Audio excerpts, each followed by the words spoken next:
रायगडावरील 32 मन सुवर्ण सिंहासनाबद्दल लोकांमध्ये इतका गैरसमज किंवा गोंधळ का आहे?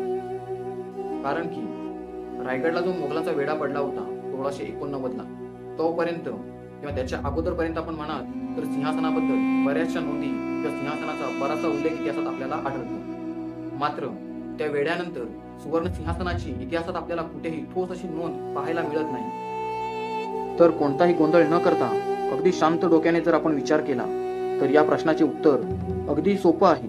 ते म्हणजे मराठा सुवर्ण तख्त रायगडावर आहे.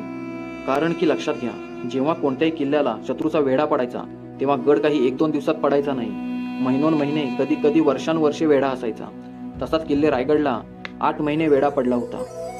आता मला सांगा की रायगडाला जेव्हा वेढा पडला असेल आणि किल्ला आता शत्रूच्या ताब्यात द्यावा लागेल हे महाराणी येसूबाई आणि मावळ्यांनी ठरवलं असेल, त्यावेळी मग महाराणी येसूबाईंनी आणि मावळ्यांनी किल्ल्यावरील पवित्र वस्तू किंवा संपत्ती आणि सिंहासन वाचवण्यासाठी, लपवण्यासाठी प्रयत्न केले नसतील का? की थेट किल्ला मोगलांच्या हाती देऊन किल्ल्यावर नासधूस करू दिली अशी?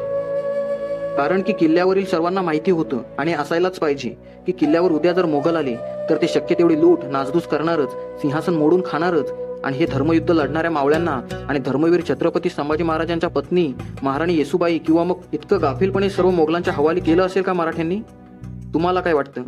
एखादा मोठा खड्डा खोदून सिंहासन त्यात गाडून त्यावर एखादं बांधकाम केलं नसेल कशावरून? गंगासागरात कशावरून टाकलं नसेल? बाजारपेठेच्या एखाद्या दुकानाखाली नसेल कशावरून? रायगड किल्ल्याच्या एखाद्या दरीत गाडलं नसेल हे कशावरून? तसंही रायगडाच्या पोटात असलेल्या सगळ्या गुहांचा, घळींचा अजून पूर्ण शोध लागलेला नाही. त्यात सिंहासन नसेल कशावरून? त्यामुळे आमचं मत आहे की सुवर्ण सिंहासन हे रायगड किल्ल्याच्या परिसरातच आहे. फक्त गरज आहे ती त्याचा शोध घ्यायची.